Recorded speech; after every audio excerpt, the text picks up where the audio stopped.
हरे कृष्णा। आप सभी का हार्दिक स्वागत है आज के भगवत गीता के सत्र में। और आज हमारा बहुत ही महत्वपूर्ण अध्याय भक्ति योग शुरू होने जा रहा है, जो पूरी भगवत गीता का सार है और कहें तो भगवत गीता का ज्वेल है, जो अमूल्य रत्न है, वो यही अध्याय है भक्ति योग। तो आइए अपने सत्र का शुरुआत करते हैं मंगलाचरण से। ओम अज्ञानतिमिरन्धस्य ज्ञानञ्जनाशलाकया चक्षुरुन्मिलितं येन तस्मै श्रीगुरुवे नमः। नमो विष्णुपादाय कृष्णप्रेष्ठाय भूतले श्रीमते भक्तिवेदान्त स्वामिनिते नामिने। नमस्ते सारस्वते देवे गौरवाणी प्रचारिणे निर्विशेष शून्यवादी पाश्चात्य देशतारिणे। जय श्री कृष्ण चैतन्य प्रभु नित्यानंद श्री अद्वैत गदाधर शिवासादि गौर भक्त वृंद। हरे कृष्णा कृष्ण कृष्ण हरे हरे, हरे राम राम राम हरे हरे। हरे कृष्णा कृष्ण कृष्ण हरे हरे, हरे राम राम राम हरे हरे। हरे कृष्णा। एक बार फिर आप सभी का हार्दिक स्वागत है आज के भगवद गीता के सत्र में। जैसा कि हमने पिछली बार अध्याय 11 समाप्त किया था, जिसका नाम है विराट रूप, तो वहाँ पर हमने देखा था कि लास्ट वाला जो श्लोक है 1155, वहाँ पर भगवान अर्जुन को भक्ति का सूत्र बता रहे हैं, जिसमें भगवान ने बताया कि मत कर्मा कृन मत परमो मद भक्ता संगवर्जितः निर्वेरा सर्वभूतेषु यह स मामेति पांडवा। कि जो कोई व्यक्ति अपने सकाम कर्मों से मुक्त हो जाता है, मेरे लिए कर्म करता है, मत कर्मा मेरे लिए कर्म करता है, मत परमा मुझे ही परम मानता है, मद भक्ता मेरा भक्त बनता है, संग वर्जिता उसके जीवन का लक्ष्य सिर्फ मैं हूँ, भक्ति है और कुछ नहीं है, और निर्वैरः सर्वभूतेषु वो किसी प्रकार किसी से भी द्वेष का भाव नहीं रखता, अर्थात वो सभी से मैत्री भाव रखता है। तो ऐसा व्यक्ति निश्चय ही मुझे प्राप्त करता है। जब भगवान ने ये डिक्लेयर कर दिया कि ये क्वालिटी है, भक्ति का सूत्र ये है, तो अर्जुन के मन में तुरंत प्रश्न उठा। वो क्या प्रश्न उठा देखते हैं। 12वें अध्याय का पहला श्लोक। अर्जुन उवाच एवं सतत युक्ताये भक्तास्त्वां पर्युपासते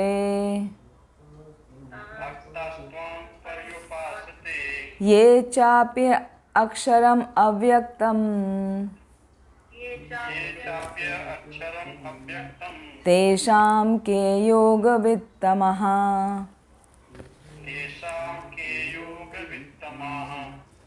अर्जुन ने पूछा, जो आपकी सेवा में सदैव तत्पर रहते हैं या जो अव्यक्त निर्विशेष ब्रह्म की पूजा करते हैं, इन दोनों में से किसे अधिक पूर्ण सिद्ध माना जाए। हरे कृष्ण। तो यहाँ अर्जुन क्या पूछ रहे हैं? अर्जुन पूछ रहे हैं एवं सतत युक्ता ये, कि हे भगवान, जो सतत माने कंटिन्यूस, जो लगातार आपकी भक्ति में लगे हैं। हाँ, भक्तास्त्वां पर्युपासते, और पर्युपासते आपकी ठीक से पूजा करते हैं, यानी आपके साकार रूप की जो ठीक से पूजा करते हैं। या दूसरे लोग दूसरी लाइन में ये या वो लोग अक्षर अव्यक्तम, आपकी अक्षर रूप की जो इंद्रियों से परे है, जिसको समझा नहीं जा सकता, अव्यक्त रूप जो अप्रकट है, जिसको देखा नहीं जा सकता, जो आपका अव्यक्त रूप है जिसको देखा नहीं जा सकता, जो इंद्रियों से परे है, यानी कि आपका निर्विशेष रूप, या वो व्यक्ति जो आपके अव्यक्त रूप की या निर्विशेष रूप की उपासना करते हैं, पूजा करते हैं, वो अधिक सिद्ध हैं। मतलब किसकी पूजा बेटर है? जो आपके साकार रूप की भक्ति में सदैव लगा है या आपके निर्विशेष रूप की भक्ति में लगा है, किसको पूर्ण सिद्ध माना जाए, ऐसा अर्जुन का प्रश्न हुआ भगवान के बताने पर। मत कर्मा कृण मत परमो।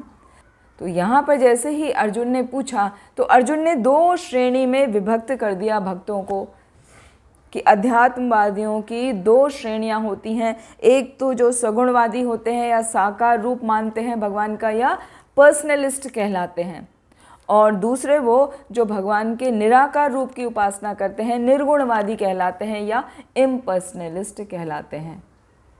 ठीक है, तो जो इम्पर्सनलिस्ट होते हैं वो किसी भी तरह भगवान के प्रत्यक्ष रूप की सेवा नहीं करते। वो भगवान का जो अप्रत्यक्ष रूप है, जो निराकार रूप है, जो किसी भी इंद्रिय के द्वारा देखा नहीं जा सकता, उस रूप की उपासना करने वाले को ब्रह्मवादी या निर्विशेषवादी या निर्गुणवादी कहा जाता है।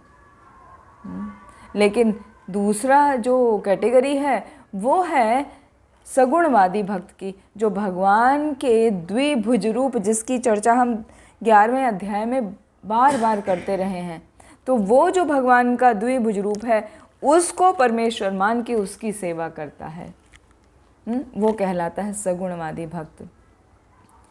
तो जो लोग भगवान की प्रत्यक्ष सेवा करते हैं वो सगुणवादी हो गए, और जो निर्विशेष ब्रह्म का, जो भगवान के शरीर से एफलजेंस निकलता है, उसकी पूजा करते हैं, वो निर्विशेषवादी कहलाते हैं। ये जो हमारा भक्ति योग अध्याय है, इसमें डिस्कशन तो हम इम्पर्सनलिस्ट और पर्सनलिस्ट दोनों का ही करेंगे, लेकिन पूरे अध्याय का जो निचोड़ है वो उसमें बताया गया है भक्ति योग को ही श्रेष्ठ। इसीलिए इस अध्याय का नाम भक्ति योग है, क्योंकि सभी योगों में भक्ति योग ही उत्तम है। जैसा कि हम सीखते आ रहे हैं, ध्यान दीजिए, जब द्वितीय अध्याय चल रहा था तो वहाँ पर वर्णन आया कि हम भौतिक शरीर नहीं हैं, हम आत्मा हैं। वेदा विनाशिनम नित्यम ये एनम अजम अव्ययम। हम जो है अजन्मा आत्मा हैं जिसका कभी मरण नहीं होता। हम एक स्पार्क हैं जो उस सुपर सोल का एक छोटा सा अंश है। फिर 8वें अध्याय में भी हमने सीखा था कि ये जो स्पार्क है वो शरीर छोड़ते समय जिसका ध्यान करता है उसकी वैसे ही गति होती है, और यदि वो भगवान कृष्ण पर ध्यान करता है तो वो भगवान के धाम को जाता है।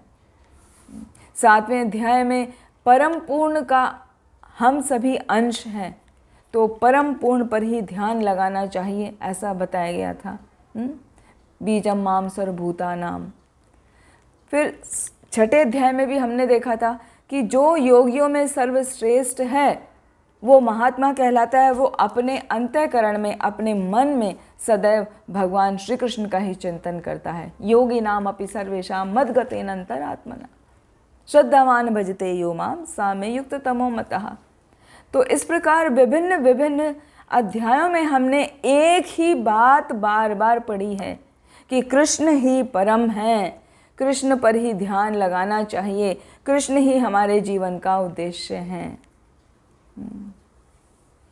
कृष्ण के प्रति जो उनका सगुण रूप है उसके प्रति ही हमें अनुरक्त होना चाहिए, क्योंकि हमारे जीवन का लक्ष्य वही है। हमारा जीवन का चरम आत्म साक्षात्कार, हमारा जो रियलाइजेशन है, सेल्फ रियलाइजेशन का सब्जेक्ट भी है भगवान श्री कृष्ण ही। तो इस प्रकार हम हर अध्याय में उसको समझते आए हैं। तो निराकार स्वरूप जो है उस पर जो व्यक्ति ध्यान करता है वो भगवान के प्रति कभी भी अनुरक्त नहीं हो पाता, क्योंकि उसको समझ ही नहीं आता कि भगवान का क्या रूप है, कहाँ ध्यान लगाएं। उसका ध्यान हमेशा भटकता रहता है। ब्रह्म ज्योति पर आप कितना समय ध्यान लगाएंगे? आपको पता है कि भगवान अव्यक्त हैं, अविनाशी हैं, सर्वत्र व्याप्त हैं, तो कहाँ कहाँ किस किस रूप का आप ध्यान करेंगे? तो इसलिए उनका ध्यान क्या भटकता रहता है। लेकिन जो सगुणवादी होते हैं उनका ध्यान सीधा और सीधा श्री कृष्ण के चरणों में लगा होता है। वो भगवान के प्रति शरणागति लेते हैं, उनके प्रति आसक्त रहते हैं। तो इसीलिए वो आसानी से समझ जाते हैं कि भगवान कृष्ण पर ही हमें फोकस करना है ना। और 11वें अध्याय में हमने ये भी देखा था कि कृष्ण भगवान के साकार रूप के प्रति ही आसक्त होना सर्वश्रेष्ठ मार्ग है, क्योंकि जब कोई उनके साकार रूप को समझ जाता है, वो समझ जाता है कि सब रूपों की उत्पत्ति उन्हीं से हुई है। भगवान का जो द्विभुज रूप है उसी से चतुर्भुज रूप प्रकट हुआ है, उसी से विराट रूप प्रकट हुआ है, उसी से भगवान का विश्व दर्शन रूप काल रूप प्रकट हुआ है। तो सबके उत्पत्ति करता या उत्सर्जित करता भगवान श्री कृष्ण ही हैं। इसीलिए जो साकार रूप पर भगवान का ध्यान करता है उसको भगवान के प्रति आसक्ति हो जाती है, उसे और किसी भी रूप में कोई इंटरेस्ट नहीं होता, कोई रुचि नहीं होती। तो जब अर्जुन ने ये प्रश्न पूछा कि हे भगवान, जो आपकी पर्सनलिस्ट फॉर्म में मतलब आपके साकार रूप की पूजा करते हैं वो बेटर हैं या वो बेटर हैं जो आपके निर्विशेष ब्रह्म की, आपके निराकार रूप की उपासना करते हैं, कौन ज़्यादा अधिक सिद्ध पुरुष माना जाए, हैं किसको अधिक सिद्ध माना जाए? तो उसकी इस बात पे भगवान श्री कृष्ण उत्तर देते हैं। देखते हैं श्लोक संख्या 2। श्री भगवान उवाच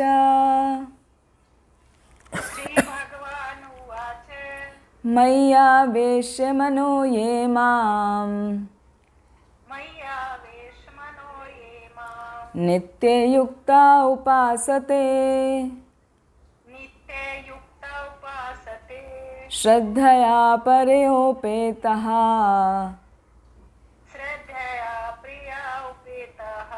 ते मे युक्ततमो मतः। युक्ततमा।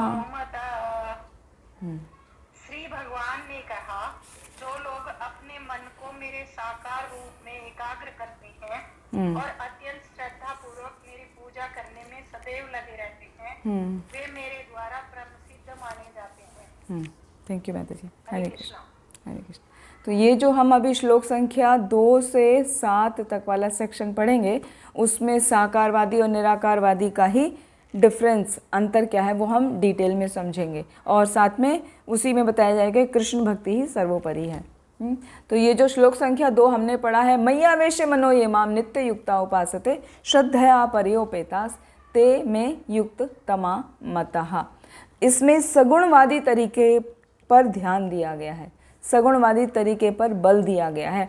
तो पहले भगवान ने क्या बताया प्रश्न का उत्तर कि पहले सगुणवादी क्या है वो बताया, फिर उसके बाद निर्गुणवादी क्या है वो बताएंगे श्लोक संख्या 3 से लेकर 7 तक। फिर उसके बाद भक्ति के विभिन्न विभिन्न चरणों का वर्णन किया जाएगा कि भक्ति किस प्रकार की जाए।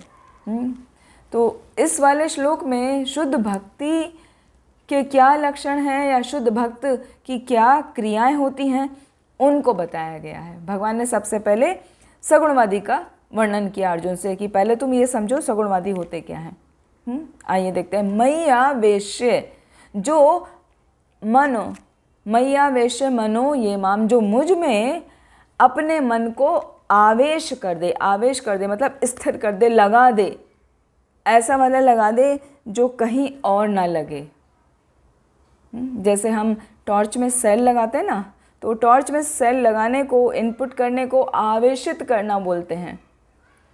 तो अपने मन को क्या कृष्ण में आवेशित करना है, स्थिर कर देना है। और क्या करना है, नित्य युक्ता उपासते, 1-2 दिन के लिए नहीं, कुछ समय के लिए नहीं कि थोड़े से समय के लिए हमें मेडिटेशन करने बैठे 15 मिनट्स के लिए हमारा नित्य युक्ता कर दिया, हाँ मय्यावेश्य कर दिया कि भगवान में मन को हमने स्थिर कर दिया। नहीं, उसे करना है नित्य युक्ता। नित्य युक्ता मतलब कंटिन्यूअस लगाना है।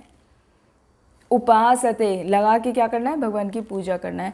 तो जो व्यक्ति अपने मन को पूरी तरह मुझ में लगा देता है, मुझ में स्थिर कर देता है और मेरी पूजा में लगा रहता है कंटिन्यूअस। कैसे, दूसरी लाइन देखिए, श्रद्धया परयोपेतः, श्रद्धा के साथ में, हाँ, और परयोपेतः वो क्या, पूरी तरह से मेरी पूजा में लगा रहता है, उसी में तत्पर होता है।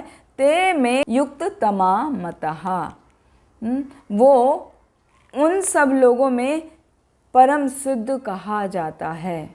किन लोगों में? जो मेरी भक्ति में लगे हैं। तो ये जो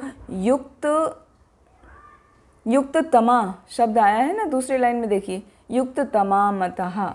युक्त तम का अर्थ क्या है? जो योग में पूरी तरह लगा है। युक्त का अर्थ होता है जोड़ना। एक युक्त तर, एक युक्त तम। तो ये 3 स्तर हैं। युक्त हो गया मतलब किसी के साथ में जुड़ना, एसोसिएशन। हम भगवान के साथ जुड़ गए हैं जी, अब हम भगवान की सेवा करते हैं। युक्त तर, लगातार भगवान की सेवा में लगे हैं। युक्त तमा, कंटिन्यूअस ऐसे लगे हैं कि हम और भगवान में हमें कुछ फ़र्क नहीं दिखता। हम सोते जागते, उठते बैठते, खाते पीते निरंतर भगवान का ही स्मरण करते हैं। वो स्थिति कहलाती है युक्त तमा। क्लियर? तो श्रद्धया परयोपेतः, श्रद्धा के साथ पूरी तरह वो मुझ में मन को लगा देता है, मेरी उपासना करता है, वही युक्त तम कहा जाता है, वही परम सिद्ध कहा जाता है। तो इस प्रकार भगवान श्री कृष्ण स्पष्ट रूप से बता रहे हैं कि जो व्यक्ति मेरे साकार रूप में अपने मन को लगाता है, श्रद्धापूर्वक और निष्ठापूर्वक मेरी पूजा करता है, वो ही योग में परम सिद्ध है। शुद्ध भक्त की क्या स्थिति होती है? वो निरंतर भगवान का कार्य करता रहता है। या तो कभी वो कीर्तन कर रहा होता है, या श्रवण करता है, या तो लेक्चर सुन रहा होता है, या कोई आध्यात्मिक श्रीमद् भागवतम या श्रीमद् भगवद गीता का अध्ययन कर रहा होता है। कभी वो भगवान के लिए भोग बनाता है, कभी भगवान को भोग ऑफर करता है, कभी भोग लेने के लिए, भोग की वस्तु लेने के लिए, या भगवान की ड्रेस इत्यादि या ज्वेलरी लेने के लिए वो बाजार जाता है, कुछ सामान लेकर आता है भगवान के लिए। हाँ, मंदिर की साफ़ सफाई करता है, मंदिर जहाँ पर है जिस घर में, उस घर को भी साफ सुंदर रखता है, भगवान को भोग लगाता है, फिर उसके बाद प्रसाद पाता है तो वो बर्तन वगैरह सब धोता है। तो जो कुछ भी करता है उसके मन में सदैव स्मरण भगवान का रहता है। देखिए, ये सारी एक्टिविटी सब नॉर्मल पर्सन के जैसी हैं। सभी लोग खाते पीते हैं, सभी मार्केट जाते हैं, सभी कुछ सामान लेकर आते हैं, सभी अलग अलग तरीके की पुस्तकें पढ़ते हैं। तो भक्त कुछ अलग नहीं कर रहा है, लेकिन उसका क्या हो गया? वन पॉइंटेड अटेंशन हो गई। सब कुछ कृष्ण के लिए करता है। खा रहा है तो, हाँ, मार्केट जा रहा है तो, बर्तन धो रहा है तो, कपड़े धो रहा है तो, जो भी कुछ कर रहा है वो भगवान को ही समझ के करता है, भगवान के लिए ही करता है। तो उसका एक भी क्षण व्यर्थ नहीं जाता। ऐसा व्यक्ति जो करता है उसका कार्य पूर्ण समाधि कहलाता है, यानी वो ही श्रेष्ठ है, उससे श्रेष्ठ कुछ नहीं है, वो ही श्रेष्ठतम है। तो ये तो साकार या सगुणवादी तरीके के बारे में बता दिया। अभी अर्जुन का प्रश्न तो दोनों थे ना, सगुणवादी बेटर है कि निर्गुणवादी। अब सगुणवादी तो बता दिया कि वो बेस्ट है, उससे अच्छा कोई है ही नहीं। अभी साथ में उसका भी तो आंसर करेंगे ना, निर्गुण का, उसको भी तो पूछा है कि निर्गुणवादी का क्या है। तो सबसे पहले तो ये समझना चाहिए, जब भी कोई बात क्लियर की जाती है ना, किसी चीज़ की डेफिनेशन दी जाती है, तो खाली एक पहलू से नहीं दी जाती, वो दोनों पहलू से दी जाती है। जैसे कहते हैं ना, एवरी कॉइन हैज़ 2 साइड्स, हाँ, one face and another face. ऐसे ही तो भगवान बता रहे हैं यहाँ पे, तो पहले सगुणवादी के बारे में बता दिया, अभी निर्गुणवादी के बारे में बता रहे हैं, जिससे वो चीज़ कंप्लीट हो जाए कि हाँ यही है। आइए देखते हैं निर्गुणवादी के बारे में भगवान क्या बताते हैं अर्जुन को। श्लोक संख्या 3 और 4। ये त्वक्षरम अनिर्देशम, ये तो अक्षर अनिर्देशम, अव्यक्तम पर्युपासते, अव्यक्तम पर्युपासते, सर्वत्र गमचिन्त्यं च, सर्वत्र गमचिन्तं च, कूटस्थम् अचलं ध्रुवम्, तस्थौ अचलं ध्रुवम्, सन्नियम्येन्द्रियाग्रामम्, सन्नियम्येन्द्रियग्रामम्, सर्वत्र समबुद्धयः, सर्वत्र समबुद्धयः, ते प्राप्नुवन्ति मामेव, ते प्राप्नुवन्ति मामेव, सर्वभूतहिते रतः। सर्वभूतहिते रतः। लेकिन जो लोग अपनी इंद्रियों को वश में करके तथा सबों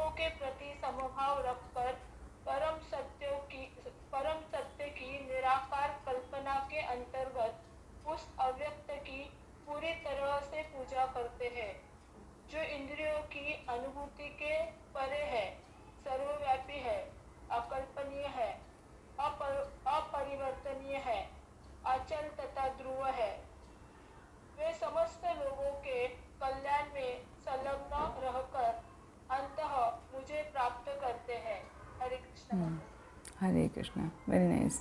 तो यहाँ पर ध्यान दीजिए, जो भगवान का इम्पर्सनल फॉर्म है उसकी 8 क्वालिटीज़ हैं, और फिर अगले श्लोक में बताया गया है कि उसको 3 प्रोसेस के द्वारा जाना जा सकता है और उसका फिर रिजल्ट क्या होता है। तो बहुत गूढ़ श्लोक है, इसलिए ध्यान से समझिए।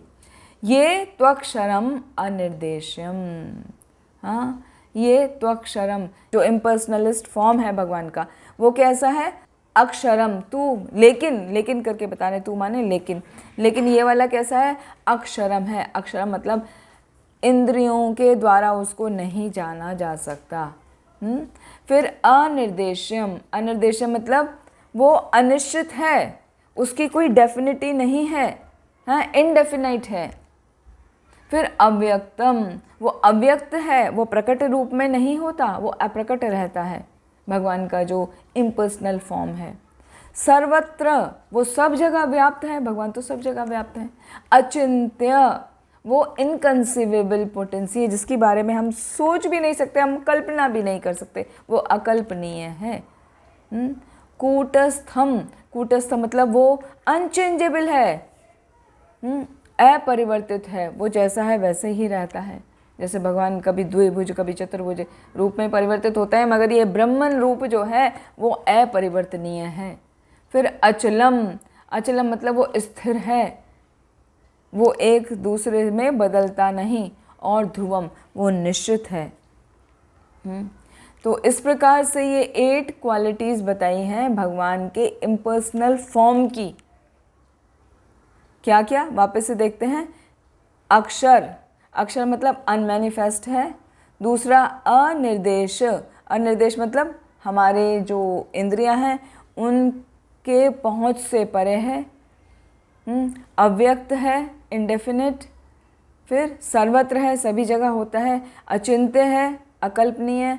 कूटस्थम, अपरिवर्तनीय। अचल और ध्रुव। तो इस प्रकार ये सारी क्वालिटी हैं। ये जो है, इसकी सेकंड लाइन देखिए, 4th श्लोक का। संनियम्येन्द्रिया ग्रामम, जो भी व्यक्ति इन भगवान की 8 क्वालिटी पे फोकस करता है वो किस तरह की क्रियाएं करता है? संनियम्येन्द्रिया ग्रामम, वो अपनी सारी इंद्रियों को वश में करता है। हाँ, सर्वत्र समबुद्धया, सभी लोगों को समान भाव से देखता है, सभी जीवों को समान रूप से देखता है। ते प्राप्नुवन्ति मामेवा, ते प्राप्नुवन्ति, वो मुझको प्राप्त करते हैं। तो ये उसका रिजल्ट आ गया। सर्वभूत हिते रतः, सर्वभूत मतलब सभी प्राणियों के हित में रतः लगे रहते हैं।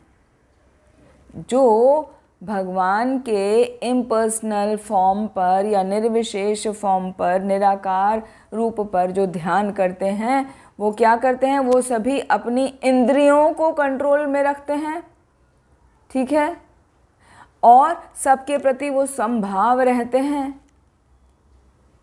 और वो क्या? सर्वभूत हिते रतः, वो सभी प्राणियों के कल्याण में निरंतर लगे रहते हैं। तब जाकर ते प्राप्नुवन्ति मामेव, तब जाके वो मुझे प्राप्त करते हैं। देखिए कितना मुश्किल है ये सफ़र। सब इंद्रियों पे कंट्रोल करना आसान बात है क्या? फिर बताया समबुद्धया, सभी जीवों को समान दृष्टि से देखना आसान है क्या? हम सभी मनुष्यों को समान दृष्टि से नहीं देख सकते, जीवों को तो भूल ही जाओ। तो ये आसान बात नहीं है। फिर सर्वभूत हिते रतः, जितने भी प्राणी हैं सबके वो कल्याण का सोचते हैं, कल्याण में संलग्न रहते हैं। हमको सिर्फ अपना कल्याण सोचता है, या ज़्यादा से ज़्यादा हो गया अपने परिवार में जो अपने क्लोज रिलेटिव हैं उनका कल्याण का सोचेंगे, बाकी किसी का नहीं। सबसे पहले अपना स्वार्थ हर व्यक्ति देखता है। तो निर्विशेषवादियों का देखिए कितना मुश्किल रास्ता है। यदि वो ऐसा करते हैं, ये 3 क्रियाएं करेंगे, तब जाके वो भगवान को प्राप्त कर पाएंगे। क्योंकि भगवान का निर्गुण रूप के 8 क्वालिटी बताई, वो क्या है? इंद्रियों से नहीं जाने जा सकते, सर्वव्यापी हैं, अकल्पनीय हैं, अपरिवर्तनीय हैं, अचल हैं, ध्रुव हैं। तो किस प्रकार कोई उस रूप पर ध्यान लगा सकता है? इसीलिए निर्विशेषवाद को, निर्गुण रूप को पालन करना, स्मरण करना अत्यंत कठिन है। आगे आएगा क्लेशो अधिकतरस्तेषाम। तो ये क्लियर हो गया कि क्यों हमें निर्गुण रूप की उपासना नहीं करनी चाहिए। भगवान क्लियरली बता रहे हैं कि इतना आसान नहीं है निर्गुण रूप का स्मरण करना, जबकि भक्ति भाव में कितना आसान है। भगवान को भोग लगाओ, कीर्तन करो, शास्त्रों का अध्ययन करो, तो 100% हम भगवान के जो भी खाना है भोग लगा के खाओ, तो हम 100% भगवान के धाम को जा सकते हैं। मगर इनका देखिए कितना मुश्किल है निर्विशेषवादियों का। तो परपट में श्रील प्रभुपाद वर्णन कर रहे हैं कि जो निर्विशेषवाद का पालन करते हैं उनके लिए ये रास्ता इतना कठिन हो जाता है कि उनको बहुत बहुत बहुत जन्म लेने पड़ते हैं, तब जाके वो कृष्ण की शरण में आ पाते हैं। कृष्ण की शरण में आए बिना उद्धार संभव नहीं है, आना तो पड़ेगा। अब जैसे कहा जाता है ना बच्चे को कि नाक पकड़ो, तो कोई सीधे पकड़ रहा है, कोई घुमा के पकड़ रहा है, कोई इधर से आड़े तिरछे करके पकड़ रहा है। तो आना तो आपको कृष्ण के ही पास है। चाहे आप सब देवी देवताओं की पूजा करके आइए, चाहे निर्विशेष ब्रह्म की उपासना करके आइए। तो निर्विशेष ब्रह्म की उपासना करके देखिए कितनी कठिन तपस्या है। सब जीवों को समान भाव से देखना, सब जीवों के प्रति कल्याण हृदय में रखना, अपनी सभी इंद्रियों को वश में करना, यह आसान नहीं है। इसीलिए भक्ति करना बहुत आसान है, क्योंकि सबका गोल, हमारे जीवन का जो गोल है वो है कृष्ण भक्ति करना। तो सीधा सिंपल तरीका है भगवान की शरण में आकर भगवान के साक्षात्कार का अनुभव करना चाहिए।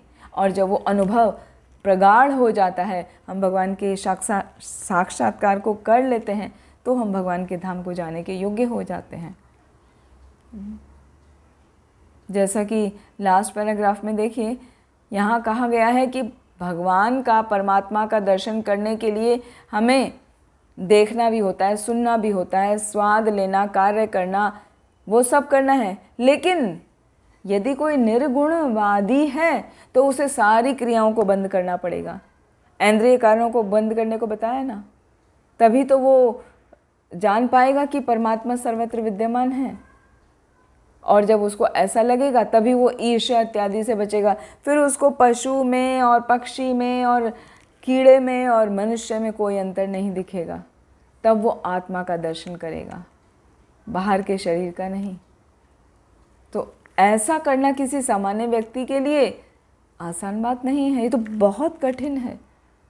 साधारण तौर पे हम भगवान को फूल ऑफर करते हैं, तो फूल में कीड़ा आ जाए तो हम क्या करते हैं, वो फूल ही हटा देते हैं ना। हमको ये थोड़ी आता है कि ये कीड़ा आया है, चलो भगवान के चरणों में दे दें इसको, है ना, इसका भी उद्धार हो जाएगा। नहीं, हमारे तो वो रूल्स में आता है कि फूल में कीड़ा आया है तो हमें भगवान के चरणों में नहीं देना है ना, भगवान को चुभ जाएगा, वो हमको अपराध लग जाएगा। तो देखिए वो आसान नहीं है सब जीवों के प्रति समान भाव रखना। तो कितना मुश्किल रास्ता है निर्विशेष और निर्गुणवादी। इसीलिए वो ग्रहण करने योग्य नहीं है। और क्या होता है आगे देखते हैं। श्लोक संख्या 5 में भगवान आगे बता रहे हैं, क्लेशो अधिकतरस्तेषाम् अव्यक्त आसक्त चेतसाम्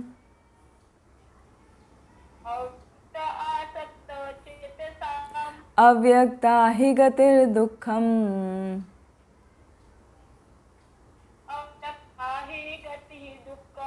देहवद्भिरवाप्यते।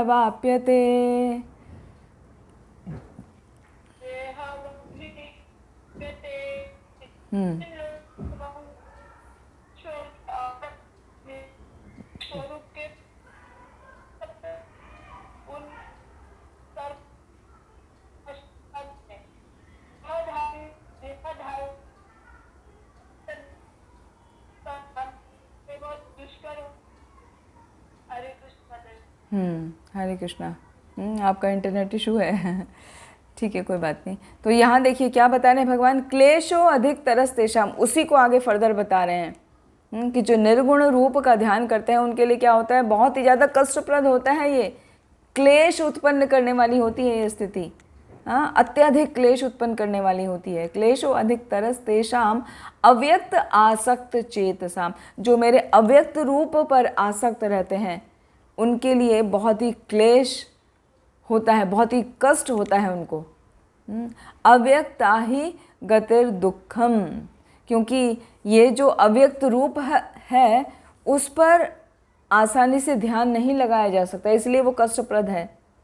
अव्यक्ता ही गतिर दुखम देहवद्भिर अवाप्यते, जो देहधारी है, देहवद भी मतलब देहधारी यानी मनुष्य या कोई भी लिविंग बीइंग, तो उसके लिए क्या होता है, इस क्षेत्र में प्रगति कर पाना बहुत ही दुष्कर है। अवाप्यते, बहुत ही मुश्किल है। कौन सी प्रगति कर पाना, भगवान को प्राप्त करना अत्यंत कठिन हो जाता है। किनको, निर्विशेषवादियों को। तो अध्यात्मवादी जो है भगवान के अचिंत्य रूप को मानते हैं, कुछ अव्यक्त को, कुछ निराकार को, तो ऐसे अलग अलग अलग को मानने वाले क्या कहलाते हैं, ज्ञान योगी कहलाते हैं। जो परमेश्वर के अचिंत्य अव्यक्त निराकार स्वरूप के पथ का अनुसरण करते हैं वो कहलाते हैं ज्ञान योगी। और जो व्यक्ति भक्ति में लगे रहकर भगवान की सेवा में लगे रहते हैं, भगवान की सेवा करते हैं, वो कहलाते हैं भक्ति योगी। तो ज्ञान योगी और भक्ति योगी में क्या अंतर है ये देखिए। ज्ञान योगी जो होते हैं उसका कार्य भी वही है, वो भी भगवत प्राप्ति ही करना चाहता है, और जो भक्ति योगी है वो भी भगवत प्राप्ति करना चाहता है। दोनों का जो लक्ष्य है वो सेम है, वो अलग नहीं है, लेकिन मार्ग में अंतर आ गया। जो भक्ति योगी है उसके लिए भगवान की सेवा करना अत्यंत सरल है, सुगम है, तो उस अपने भगवान की सेवा करते करते सुगम मार्ग से वो भगवान को आसानी से प्राप्त कर सकता है। जबकि निर्विशेषवादी जो है, जो ज्ञान योगी हैं, लक्ष्य तो उसका भी वही है भगवान को प्राप्त करना, लेकिन उसको पता ही नहीं भगवान का कैसा रूप है, अव्यक्त है, कहाँ पूजा करें, सर्वत्र व्याप्त है, तो कहाँ सर्वत्र में, हवा में करें, कण कण में करें, हर जगह करें, तो वो ठीक से नहीं कर पाता, इसीलिए वो बहुत ही कष्टकारी हो जाता है। क्लेशो अधिक तरस तेषाम, बहुत ही कष्टकारी प्रोसेस है वो। इसीलिए क्या करना चाहिए, जो भक्ति योगी होता है वो भगवान के विग्रह को पूजा करता है, उसको ये एहसास होता है कि जैसा हम हैं वैसे ही भगवान हैं। हालांकि भगवान वो नहीं है, भगवान सच्चिदानंद स्वरूप हैं, वो हमारी तरह पंचभूत के नहीं हैं, लेकिन उनको वो द्विभुज रूप में स्वीकार करके, मानवीय रूप भगवान का द्विभुज रूप में स्वीकार करके भगवान की सगुण पूजा करता है। जैसे हम कहें कि कोई पेंटिंग लेकर आते हैं, भगवान का कोई फ़ोटो है या कोई उनकी विग्रह है, चाहे पत्थर का है, लकड़ी का है या मार्बल का है या फाइबर का है, किसी का भी है, तो भले ही वो विभिन्न चीज़ों का बना हुआ है, पत्थर का है, मिट्टी का है, मार्बल का है या लकड़ी का है, लेकिन फिर भी वो चीज़ें, कहने को वो भौतिक वस्तुएं हैं, वो मैटर हैं, लेकिन वो भगवान का स्वरूप उसमें है तो वो मैटर नहीं है, वो विग्रह कहलाता है, वो भगवान प्रकट हो जाते हैं उसमें। जैसे अभी हम लाइव एग्जाम्पल देख रहे हैं अयोध्या मंदिर में, श्री राम जी, हाँ, रामलला कैसे अभी प्रकट रूप में आ गए हैं, तो प्रकट रूप में आते ही उनका स्वरूप अलग हो गया है, तो सभी भक्त वो महसूस कर पा रहे हैं कि भगवान विग्रह में किस प्रकार प्रकट हो जाते हैं। तो एक भक्त का भाव भगवान के प्रति श्रद्धा का होता है, शरणागति का होता है, तो उसको हर विग्रह में भगवान का स्वरूप नज़र आता है। तो ये भाव का है सब। जब श्रद्धा के साथ और शरणागति के साथ भगवान का, चाहे वो पेंटिंग देखे या चित्र देखे या कोई फ़ोटो ही देखे, हाँ, तो भी उसको उसमें भगवान का ही स्वरूप नज़र आता है। तो ये फ़र्क है सगुण में और निर्गुण में। सगुण है तो वो फील कर सकता है हाँ भगवान है, जबकि निर्गुण तो समझता ही रह जाएगा इसमें है भी और नहीं भी है। कण कण में तो है, इस फोटो में भी हैं, इधर पिलर में भी हैं, हिरण्यकशिपु की तरह इस खम्भे में तेरे भगवान हैं, हाँ हैं। तो ये जो स्थिति है ना, इसी को कहा गया है क्लेशो अधिकतरस तेषाम। उनको बहुत क्लेश होता है, बहुत कष्ट होता है, वो ठीक से डिसाइड नहीं कर पाते, हर जगह मानते हैं लेकिन फिर भी कंफ्यूज रहते हैं। फिर श्रील प्रभुपाद ने यहाँ पत्र पेटिका का एग्जाम्पल दिया है। आजकल वो पत्र पेटिकाएँ एग्जिस्ट नहीं करती, लेकिन हम देख सकते हैं, हम किसी को मैसेज कर रहे हैं, ईमेल कर रहे हैं, तो प्रॉपर एड्रेस होना चाहिए ना उसका। अपनी मर्जी से तो कुछ भी नहीं कर सकते। तो जब प्रॉपर एड्रेस होता है तो हमारा मैसेज कहीं पर भी पहुंच जाता है। तो इसी तरह जैसे भगवान का अर्च विग्रह होता है, तो उसको विग्रह को हम जब श्रद्धा के साथ उसकी पूजा करते हैं तो भगवान उसमें प्रकट हो जाते हैं, क्योंकि अर्चा विग्रह जो है भगवान का ही अवतार माना जाता है। और भगवान उस विग्रह के द्वारा हमारी भक्तों की सेवा को स्वीकार करते हैं, क्योंकि भगवान तो सर्वशक्तिमान हैं। वो किसी भी रूप में अपने अर्चा विग्रह के विभिन्न विभिन्न रूपों में भक्त से सेवा स्वीकार कर लेते हैं। और भगवान इसलिए सेवा स्वीकार करते हैं जिससे हम सभी बद्ध जीवात्माओं का उद्धार हो सके, हम भगवान के प्रति भक्ति भाव अपना और विकसित कर सकें। तो भक्ति भाव हम कैसे विकसित करते हैं? भक्ति भाव हम गुरु के माध्यम से सुनकर, वैदिक साहित्यों का अध्ययन करके समझते हैं। लेकिन यदि हम ब्राह्मण रूप को मानते हैं तो क्या होता है, वैदिक साहित्य का अध्ययन करेंगे तो उसके लिए विभिन्न लैंग्वेज सीखेंगे, हिंदी सीखेंगे, संस्कृत सीखेंगे, इंग्लिश सीखेंगे, तेलुगु सीखेंगे, जो आपको जिस भी भाषा में अच्छा लगता है वो भाषा अच्छे से सीखेंगे। और ओरिजिनल भाषा है, देव भाषा कहलाती है संस्कृत, तो संस्कृत सीखेंगे। या कुछ भाषा बंगाली में है तो बंगाली सीखेंगे, फिर उसको सीख के फिर अपने इंद्रियों को कंट्रोल करेंगे। तो इस प्रकार विभिन्न विभिन्न विधियों का पालन करेंगे, तब जाकर कहीं आप समझ पाएंगे, और वो भी पूर्ण रूप से नहीं समझ पाएंगे। लेकिन जो साकारवादी हैं वो क्या करेंगे, सीधे जो भगवान श्री कृष्ण की भक्ति में लगे हैं, पहले से गुरु परंपरा में आते हैं, उन गुरु के पास जाएंगे, उनको प्रणाम करेंगे, उनसे मार्गदर्शन स्वीकार करेंगे। तद्विद्धि प्रणिपातेन परिप्रश्नेन सेवया उपदेक्षन्ति ते ज्ञानम ज्ञानिनस् तत्त्वदर्शिनः। वो ऐसे गुरु के पास जाएंगे जिन्होंने सत्य का दर्शन किया है, भगवान कौन है उनको जाना है, तो उनसे अपना मार्ग को प्रशस्त करने की प्रार्थना करेंगे। सेवा के द्वारा उनकी सेवा करेंगे, फिर उनका मार्ग प्रशस्त करेंगे, यानी गुरु उसका पथ प्रदर्शन करेंगे। फिर वो भक्त अर्चा विग्रह की नियमित सेवा करता है और भगवान की महिमाओं का श्रवण करता है, कीर्तन करता है, भगवान को भोग लगा के भगवान का उच्छिष्ट पाता है। तो जब इन विभिन्न क्रियाओं को करता है, खास तौर से ये चार, भगवान को नमस्कार करना, भगवान को भोग लगा के फिर अर्पित प्रसाद खाना, भगवान के लिए कीर्तन करना, ग्रंथों का अध्ययन करना, हाँ, और वो सब किस प्रकार, वो सब गुरु के निर्देश के अनुसार, तो वो आसानी से भगवान को समझ जाता है। तो इसीलिए उसको किसी प्रकार की कोई कष्ट, कोई संकट, कोई कठिनाई नहीं होती, वो सीधे अपना मार्ग प्रशस्त कर लेता है भगवान के पास जाने का, भगवत धाम जाने का। जबकि इम्पर्सनलिज्म जो फॉलो करते हैं, उनके लिए ये मार्ग अत्यंत कष्टकारी हो जाता है, क्योंकि उनको कोई रस नहीं आता, भक्ति का रस नहीं आता, वो कुछ सेवा में संलग्न नहीं हो सकते, बस भगवान हैं, सब जगह हैं, उसी रूप में उनको पूजा करते हैं, वास्तविक पूजा कहीं कुछ नहीं करते। और मन तो क्या है हमारा, बहुत ही विचलित करने वाला है। 6ठे अध्याय में पढ़ा था ना हमने, प्रमाथि बलवत दृढ़म,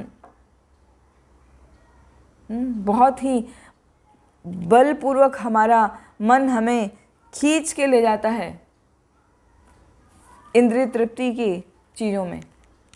उसको कंट्रोल करना आसान नहीं है। अर्जुन कहते हैं कि मैं हवा को कंट्रोल कर सकता हूँ लेकिन मन को कंट्रोल नहीं कर सकता। तो जब निर्गुणवादी मन को भगवान के निराकार रूप में लगाने की कोशिश करते हैं तो मन लगता ही नहीं, इसीलिए उनका रास्ता अत्यंत कठिन हो जाता है। वो आजीवन घोर तपस्या करते हैं। जैसे वो कभी कभी जो कठिन तपस्या करते हैं उनकी स्थिति बता रहे हैं। गर्मी के मौसम में चारों तरफ आग जलाकर उसके सेंटर में खड़े होकर तपस्या करते हैं। सर्दी के मौसम में जहाँ बर्फ़ जमी है ऐसे स्थानों पे जाके, हिमालय इत्यादि में जाके, वहाँ पर बर्फ़ के बीच में और ठंडी पानी में, रिवर में, जहाँ ऊपर का लेयर पूरा आइसी कोल्ड है, वहाँ पर खड़े होकर तपस्या करते हैं ब्रह्म पर ध्यान लगाने के लिए, ब्रह्म ज्योति पर ध्यान लगाने के लिए। तभी भी वो भगवान को नहीं प्राप्त कर पाते, एक जन्म में नहीं कर पाते। करते हैं, ऐसी बात नहीं है कि नहीं कर सकते, वो भी है तरीका, लेकिन वो कठिन तरीका, इसीलिए क्लेशो अधिकतरस तेषाम, उनके लिए रास्ता अत्यंत कठिन हो जाता है। वो कठिन से कठिन तपस्याओं को करके कई जन्म उनको लगाने पड़ते हैं। बहुनाम जन्मनाम अन्ते ज्ञानवान माम प्रपद्यते, कई जन्मों के बाद फिर उनको ज्ञान प्राप्त होता है। वासुदेव सर्वमिति स महात्मा सुदुर्लभा, कि वो वासुदेव ही एक हैं, हाँ, वही सब कारणों के कारण है, वहीं पर हमें ध्यान लगाना है, उन्हीं की पूजा करनी है, उन्हीं की उपासना करनी है। तो जब ऐसी स्थिति हो जाती है तब उनका आत्म साक्षात्कार हो जाता है और वो भगवत धाम चले जाते हैं। इसी के लिए यहाँ पर भगवान श्री कृष्ण अर्जुन को क्लियरली बता रहे हैं कि ये निराकार स्वरूप पर ध्यान लगाना बहुत कठिन है, तो उस पर मत लगाओ। किस पे लगाओ? भगवान के मेरे साकार रूप पे ध्यान लगाओ।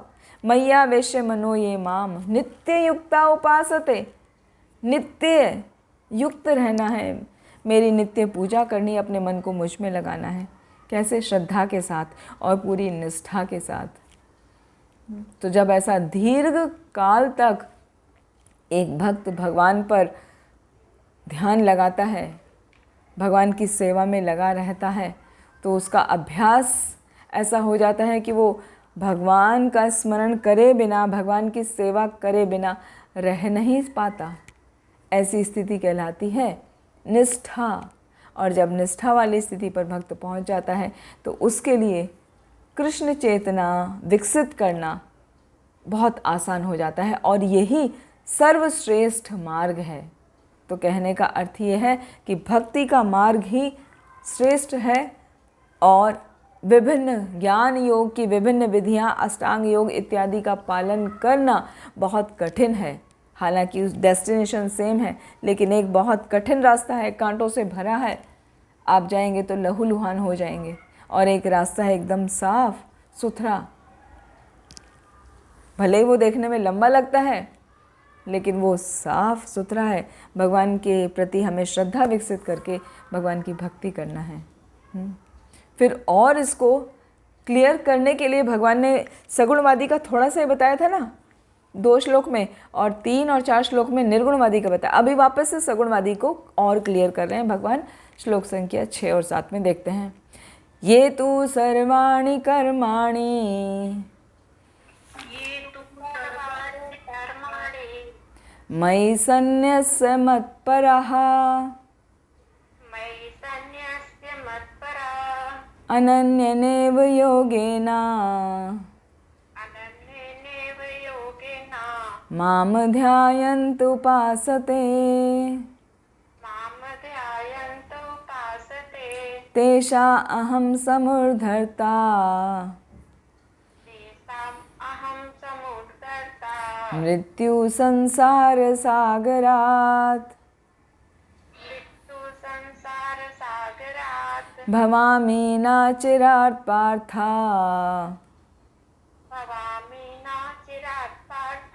मय्यावेशित चेतसाम्।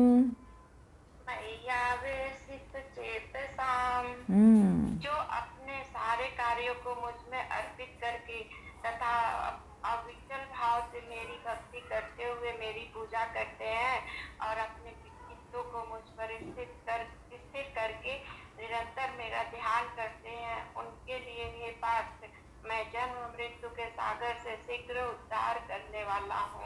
हरे कृष्ण माता जी। हाँ, ये तो सर्वाणी कर्माणि, अपने सभी कर्मों को मयि सन्न्यस्य मत्परहा, मुझ में लगा देते हैं। उनका त्याग कर देते हैं, यानी मुझ में लगा देते हैं, सभी कर्मों का फल मुझे ऑफर कर देते हैं। अनन्यनेव, अनन्येन एव, इसके अलावा वो और कुछ नहीं करते। अनन्येन एव योगेना, वो जो भी कार्य करते हैं वो भक्ति पूर्ण कार्य ही करते हैं, बाकी कुछ नहीं करते। साथ में क्या करते हैं? माम ध्यायंत उपासते, मेरा ध्यान करते हैं और मेरी पूजा करते हैं, मेरी उपासना करते हैं। तेषाम अहम समुद्धरता, ऐसे लोग जो मुझ पर ही ध्यान लगाते हैं, अपने कर्म मुझे ही अर्पित कर देते हैं, पूरी तरह से अविचलित भाव से मेरी भक्ति करते हैं, उनका मैं क्या करता हूँ? तेषाम, उनका, तेषाम माने उनका, मैं समुद्धरता, मैं उनका उद्धारक बन जाता हूँ। किससे? मृत्यु संसार सागरात, मृत्यु का जो संसार है, जन्म मृत्यु का जो संसार है, जो कभी नहीं खत्म होता। हमारी मृत्यु होती है, जन्म होता है, जन्म होता है, मृत्यु होती है, वो कंटिन्यूअस जन्मों जन्मों से लगा रहता है। तो वो जो सागर के समान मृत्यु और जन्म का हमारा चक्र है, उससे मैं उसका उद्धार कर देता हूँ। भवामी ना चिराट पार्था मैया वेशत चेतसाम, और मृत्यु संसार जो जन्म मृत्यु का सागर है, उसे शीघ्र उद्धार मैं कर देता हूँ। और कैसा हो जाता है? वो स्थिर हो जाता है, आवेशित हो जाता है। आवेशित पहले भी आया था ना, मैया वेश्य मनो ये माम, तो मुझ में जो आवेशित हो जाता है, मतलब अपने मन को मुझ में स्थिर कर देता है। तो यहाँ पर मैया वेशित चेतसाम, जो अपने मन को मुझ में स्थिर कर देता है, उसका मैं इस मृत्यु के संसार से उद्धार कर देता हूँ। उद्धार कैसे करते हैं? किसी को, फॉर एग्जाम्पल, सागर है, कोई बहुत बड़ा तैराक है, स्विमर है, बेस्ट स्विमर है, हाँ, इंग्लिश चैनल जो पार करते हैं उनको प्राइज़ मिलते हैं, है ना, he is a best swimmer to cross the English Channel in so much time, वो सब रहता है। उसको भी, बेस्ट स्विमर को भी यदि सागर में छोड़ दिया जाए तो ही कैन नॉट सर्वाइव, वो भी नहीं समुद्र को पार कर सकता, वो भी डूब जाएगा। क्यों? रीज़न, सागर अथाह है, वो कभी खत्म होने वाला नहीं है। कहाँ से कहाँ तक सागर ही सागर है, उसका कहीं पार ही नहीं है। तो बेस्ट स्विमर भी यदि सागर में डूब जाए, बाई चांस किसी वजह से वो गया, नाव से गिर गया, उसको कितना भी अच्छा तैरना आता हो, वो नहीं बच सकता अपने आप। तो उसको बचाने के लिए क्या चाहिए? कोई बोटमैन आए और उसका हाथ पकड़ के खींच ले, उसको अपनी बोट में चढ़ा ले, तो वो बच सकता है। ठीक है, सेम वही कंडीशन हमारी है। ये जो जन्म मृत्यु का सागर है, इसमें सभी जीव गोता लगा रहे हैं, कोशिश कर रहे हैं, लेकिन जब हम भक्ति करते हैं तो ऐसे हो गया जैसे वो व्यक्ति डूब रहा है, वो अपना हाथ ऊपर उठा के हेल्प हेल्प मांग रहा है, और कोई नाविक आया और उसको उसने नाव में चढ़ा लिया। तो ऐसे ही जो लोग भक्ति करते हैं, वो उसका हाथ ऊपर उठ जाता है और भगवान देखते हैं, वो हरे कृष्ण कृष्ण कृष्ण हरे हरे, हरे राम राम राम हरे हरे जब हम कहते हैं ना, तो इस प्रकार हम भगवान को पुकार रहे हैं। मतलब हम अपना हाथ ऊपर उठा रहे हैं और भगवान देख रहे हैं कि हम निरंतर स्मरण कर रहे हैं, निरंतर उनको कॉल कर रहे हैं, तो वो अपना आप आएंगे गरुड़ पर और हमको उस मृत्यु के सागर से बाहर खींच के ले जाएंगे। तो ये ही भगवान बता रहे हैं, भवामी ना चिराट पार्था मैया वेशत चेतसाम, मैं तुरंत उसको उस जन्म मृत्यु के सागर से उठा ले जाता हूँ, उसका उद्धार कर देता हूँ। तो ऐसा किसके साथ में होता है? ऐसा उसी के साथ में होता है जो सगुणवादी है, जो शुद्ध भक्ति करता है, जिसको भगवान की अनुभूति होती है कि भगवान ही महान है, हम सभी तो भगवान के अधीन हैं। जो ऐसा सोचता है वो अपने कर्तव्य का पालन करता है, वो भगवान की सेवा करता है। सेवा करना हम सभी का स्वभाव है। यदि हम भगवान की सेवा नहीं करेंगे तो हम माया की सेवा करेंगे। माया के रूप में हमारे परिवार के सदस्य, हमारे समाज के सदस्य, हमारे राष्ट्र के सदस्य, हम उन्हीं की सेवा करते रह जाएंगे। यही माया है। ऐसा नहीं कह रहे हैं कि उनकी सेवा नहीं करना है, वो करना है एज ए ड्यूटी, जितना आपके लिए आवश्यक है उतना, लेकिन आसक्ति भगवान से, मन से सेवा भगवान से, बाकी सबसे व्यवहार करना चाहिए। जितना उचित है उतना व्यवहार करना चाहिए। अपने कर्म से, अपनी ड्यूटी से भागना नहीं चाहिए कि भगवान कह रहे हैं कि सब कुछ छोड़ दो, वो भी ध्यान रखना है।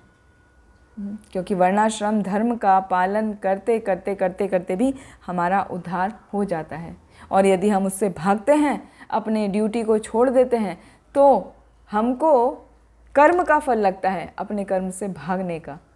तो उसमें क्या होता है, हमारे फिर पाप बढ़ जाते हैं, पुण्य खत्म हो जाते हैं। तो इसीलिए हमको अपना कर्म करना है, लेकिन अपने हर कर्म को भगवान को अर्पित करते हुए चलना है। इसी के लिए पिछले वाले चैप्टर का 1155 श्लोक था, मत कर्मा कृन मत परमो मद भक्ता संगवर्जिता निर्वैरा सर्वभूतेषु यह से मामेति पांडवा। ये वाला श्लोक आपको सबको कंठस्थ हो जाना चाहिए, और कंठस्थ केवल बोलने के लिए नहीं, उसको अपने जीवन में उतारने के लिए कि मेरा हर कर्म कृष्ण कर्म होना चाहिए। क्योंकि भक्त की यही स्थिति है, वो और कुछ नहीं चाहता, वो केवल और केवल भगवान को प्रसन्न करना चाहता है, भगवान की भक्ति ही करना चाहता है। उसे पता है कि भगवान की भक्ति करते हुए मेरा इस संसार से उद्धार आसानी से हो जाएगा। तो इस प्रकार भक्त जो है भगवान के कीर्तन में लगा रहकर भक्ति भाव में पूरी तरह सारोबार हो जाता है, भगवान से अपना संबंध वो बना लेता है। तो ऐसे व्यक्ति को वैकुंठ जाने के लिए भगवान का इंतज़ार नहीं करना पड़ता, भगवान की प्रतीक्षा नहीं करनी पड़ती। भगवान स्वयं आते हैं और उसको उठा कर ले जाते हैं। जैसे एक अभी नाविक का एग्जाम्पल दिया, नाविक आएगा तो डूबते हुए का हाथ पकड़ के अपनी नाव में बिठा के उसको बचा लेगा। इसी तरह जो भक्त निरंतर भगवान की सेवा में लगे हुए हैं, भगवान स्वयं गरुड़ पर आते हैं और उसको जन्म मृत्यु के सागर से उठाकर ले जाते हैं। क्योंकि कोई भी अपने आप तो बच नहीं सकता, किसी बाहर का व्यक्ति कोई आना चाहिए बचाने के लिए, तो भगवान ही हैं। लेकिन हमारा उस सुपर सोल से कनेक्शन होना चाहिए। फिर आगे इसकी पुष्टि वराह पुराण में भी की गई है, जो हमने ऑलरेडी समझा दिया है समुद्र वाला एग्जाम्पल से, और नारायणीय में भी इसकी पुष्टि की गई है। उसमें कहा गया है कि जो परम भगवान की भक्ति में लीन रहता है वो अपने जीवन के समस्त लक्ष्यों को प्राप्त कर लेता है। उसको किसी अन्य विधि की, चिंतन की, अनुष्ठान करने की, यज्ञ इत्यादि करने की, दान पुण्य इत्यादि करने की आवश्यकता नहीं रह जाती, क्योंकि ये सब कार्य उसके आसानी से भगवान की भक्ति करने से ही पूर्ण हो जाते हैं। यही भक्ति का विशेष वरदान है। जो भक्ति करता है उसको अपना आप अनेकों अनेकों दान पुण्य यज्ञ बड़े बड़े अनुष्ठान और जो चिंतन इत्यादि हैं भगवान के, उन सब का फल उसको मात्र भक्ति करने से मिल जाता है। तो भक्ति करना कितना आसान है और परम है। और भक्ति में करना क्या है, हमें निरंतर भगवान श्री कृष्ण के नाम हरे कृष्ण कृष्ण कृष्ण हरे हरे, हरे राम राम राम हरे हरे, इसी का बार बार स्मरण करना है, बार बार उसी को दोहराना है।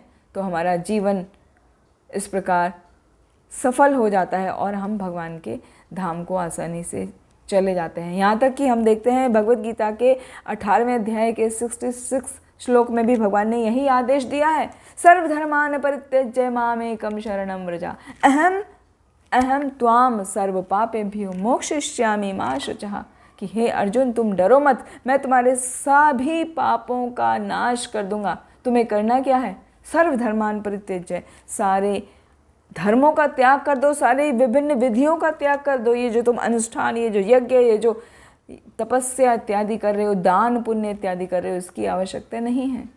सीधे और सीधे मामेकं शरणं व्रजा, मेरी शरण में आ जाओ और मेरी भक्ति करो, उसी से चरम सिद्धि की प्राप्ति हो जाती है। तो मनुष्य को किसी इधर उधर के प्रोसेस में ना लग के सीधे भक्ति करना चाहिए, उन परम शक्तिमान भगवान श्री कृष्ण की शरण ग्रहण करनी चाहिए। वो ही हमारी जीवन की सर्वोच्च सिद्धि हैं और यही भक्ति का विशेष वरदान है कि जब हम भगवान की भक्ति करते हैं तो हमें आसानी से हमें अपने जीवन का चरम लक्ष्य भगवत धाम की प्राप्ति हो जाती है। ठीक है, तो आज जो हमने सीखा श्लोक संख्या 1 से लेके 7 में, पहले अर्जुन ने पूछा कि सगुणवादी और निर्गुणवादी में कौन सा बेटर है, तो भगवान ने सगुणवादी भी बता दिया, फिर निर्गुणवादी भी बता दिया, फिर से सगुणवादी को बताया। इसका मतलब ये क्लियर किया भगवान ने कि सगुणवादी ही श्रेष्ठ है, इसीलिए भगवान की भक्ति करनी चाहिए। अभी आगे भगवान की भक्ति कैसे करनी चाहिए वो विभिन्न विभिन्न तरीक़ों से बताएंगे भगवान। तो वो बताएंगे सबसे पहले सर्वश्रेष्ठ तरीका क्या है, आप वो नहीं कर सकते तो उससे नेक्स्ट स्टेप क्या है, वो भी नहीं कर पा रहे हो तो और क्या है, वो भी नहीं कर पा रहे हो तो डिसेंडिंग ऑर्डर में एक एक करके भगवान बताएंगे कि भक्ति हमको किस प्रकार करनी चाहिए। तो जिसका जैसा स्तर है वैसा वो ग्रहण कर सकता है, इसीलिए भगवान ने टॉप लेवल से शुरू किया। तो हम वो सब सीखेंगे अगले आने वाले सत्रों में। तो ये अध्याय बहुत सुंदर है, कोई भी एपिसोड मिस मत करिए। आप आइए और आपको लगता है कि इसकी ज़रूरत है तो दोबारा वीडियो में सुन लीजिए। ठीक है, आज के सत्र को यहीं विराम देते हैं। आप सभी का बहुत बहुत धन्यवाद। वांछा कल्पतरुभ्यश्च कृपा सिन्धुभ्येव च पतितानां पावनेभ्यो वैष्णवेभ्यो नमो नमः। हरे कृष्ण। ग्रंथराज श्रीमद् भगवद गीता की जय। श्रील प्रभुपाद की जय। निताई गौर हरि प्रेमानंदी। आपका किसी का कोई प्रश्न है तो पूछ सकते हैं। ये श्लोक संख्या 5 के अंदर ये जीव शाश्वत रूप से व्यष्टि आत्मा आती है। व्यष्टि आत्मा क्या शब्द है, इसका क्या? व्यष्टि का मतलब होता है प्रभु जी इंडिविजुअल, एक पर्सन। हाँ, इंडिविजुअल। तो इंडिविजुअल को हिंदी में वो व्यष्टि कर दिया है। जीव शाश्वत रूप से व्यष्टि आत्मा है। हाँ, वो व्यष्टि आत्मा मतलब इंडिविजुअल सोल है। हर जीव एक इंडिविजुअल सोल है ना, सब एक एक इंडिविजुअल हैं। और यदि वह आध्यात्मिक पूर्ण में तदाकार होना चाहता है तो वह अपनी मूल प्रकृति के शाश्वत यानी सत तथा ज्ञेय यानी चित्त पक्षों का साक्षात्कार तो कर सकता है, लेकिन आनंदमय अंश की प्राप्ति नहीं हो पाती। जो व्यष्टि आत्मा है मतलब जो इंडिविजुअल सोल है, हर एक की अलग अलग, वो सोल क्या है, वो तो शाश्वत है ना। तो शाश्वत है तो वो शाश्वत होने के कारण सत भी है और चित, दो पक्ष उसके हैं। हमारी जो सोल है वो सत और चित है, लेकिन आनंदमय नहीं है। तो आनंदमय ही हम हमेशा ढूंढते रहते हैं, इसीलिए हम हमेशा सर्च करते रहते हैं हैप्पीनेस की, कि हम कैसे खुश रहें, हमें कहाँ खुशी प्राप्त हो। हमें अपने परिवार में प्राप्त होगी, या हमें मॉल में जाके प्राप्त होगी, या हमें सिनेमा हॉल में जाके प्राप्त होगी, या हमें कहीं रिजॉर्ट में जाके प्राप्त होगी। वो हम हैप्पीनेस ही ढूंढते रहते हैं। तो वो इसीलिए है कि जो हमारी सोल है ना, ये इंडिविजुअल सोल, उसके पास ये दो तो अंश दिए हैं भगवान ने, सत और चित्त के। हम लोग मतलब ज़्यादा से ज़्यादा ज्ञान एकत्र कर सकते हैं। आप जितना चाहें आप पढ़ते रहिए, अनलिमिटेड ज्ञान लेते रहिए। आप ले सकते हैं, उसमें कोई दिक्कत नहीं है। और आप शाश्वत तो हैं, आपके सोल कभी भी मारी नहीं जा सकती, काटी नहीं जा सकती, जलाई नहीं जा सकती, वो शाश्वत है। लेकिन जो तीसरा है भगवान ने अपना अंश ब्लिस वो नहीं दिया, वरना तो हम सभी भगवान बन जाएंगे ना। तो इसीलिए उसकी खोज में हम निरंतर लगे रहते हैं। और वो हमें कहाँ प्राप्त होता है, ऐसा नहीं कि आनंद की प्राप्ति नहीं है, आनंद की प्राप्ति है जब हम उस सुपर सोल से जिसके हम अंश हैं उससे जुड़ जाते हैं। जैसा कि हमने श्री ईशोपनिषद में पढ़ा था कि जैसे एक मशीन का पुर्जा है, यदि निकल के कहीं गिर गया है तो वो पुर्जा बेकार है, उसका यूज़ कुछ नहीं है। लेकिन उस पुर्जे को वापस मशीन में लगा दें तो वो पुर्जा यूटिलाइज हो जाता है ना, अच्छे से वो काम कर सकता है। सपोज़ हमारा हाथ है, हाथ कट जाए तो कटा हाथ बेकार है, लेकिन हाथ शरीर में लगा है तो हाथ अच्छे से काम कर रहा है। तो इसी तरह हम सुपर सोल का अंश है ना, हम सोल हैं। तो जब हम उस सोल का सुपर सोल से हम रिलेशन बना देते हैं, उसके लिए हम कार्य करते हैं, उसकी सेवा करते हैं, तब हम प्रसन्न रह पाते हैं। There is no other way, no other way, no other way. उसके अलावा और कोई तरीका नहीं है प्रसन्नता का, नहीं है और नहीं है। हरे कृष्ण माता जी। यस माता जी। ज्ञान योग और भक्ति योग में अंतर बताएंगे? हाँ, ज्ञान योग और भक्ति योग में अंतर? जी माता जी, वही हमने डिस्कस किया श्लोक संख्या 3 और 4 में पूरा डिटेल में, ज्ञान योग और भक्ति योग में। एक मिनट में आपको, नहीं, श्लोक संख्या 5 में ही हमने डिस्कस किया। तो हाँ जी, ज्ञान योग ये बताया ना, विभिन्न प्रकार के उसमें प्रोसेस होते हैं कि भगवान के अव्यक्त रूप पे ध्यान लगाना, उनके निराकार स्वरूप को जानना, उसको जानने की कोशिश करना। तो उसके लिए विभिन्न वेदों को, शास्त्रों को पढ़ना, उनका अनुसरण करना, उनके नियमों का पालन करना, ये कहलाता है ज्ञान योग। तो ये है थोड़ा मुश्किल, क्योंकि इसमें आप पढ़े जा रहे हैं फिर भी आपको क्या कन्फ्यूजन ही होगा, क्योंकि आपने यदि गुरु से सीखा है तब तो ठीक है, गुरु से नहीं सीख रहे हैं, सेल्फ रियलाइजेशन तो बहुत देर में आएगा ना, कितने साल तक आप पढ़ते रह जाएंगे। तो वो है वो ज्ञान योग। और भक्ति योग क्या है? भक्ति योग में तो सिंपल गुरु के निर्देश के अनुसार भगवान के शरणागत होकर भगवान की सेवा करना है, उनके नाम का जप करना है, भगवान को भोग लगा के भगवान का उच्चस्त पाना है, उनका कीर्तन करना, ये कहलाता है भक्ति योग। हाँ जी, तो हम जो इसमें करते हैं कृष्ण भावना में, इस्कॉन में, हम वो भक्ति योग का ही पालन करते हैं, ज्ञान योग का नहीं। ये जो हम ज्ञान प्राप्त कर रहे हैं ये भक्ति योग का ही हिस्सा है, ये अलग वाला ज्ञान नहीं, क्योंकि हम निर्विशेष ज्ञान की प्राप्ति नहीं कर रहे हैं। ये ज्ञान हमें भक्ति योग को प्राप्त करने में सहायक है, तो इसीलिए ये भक्ति योग का ही हिस्सा है।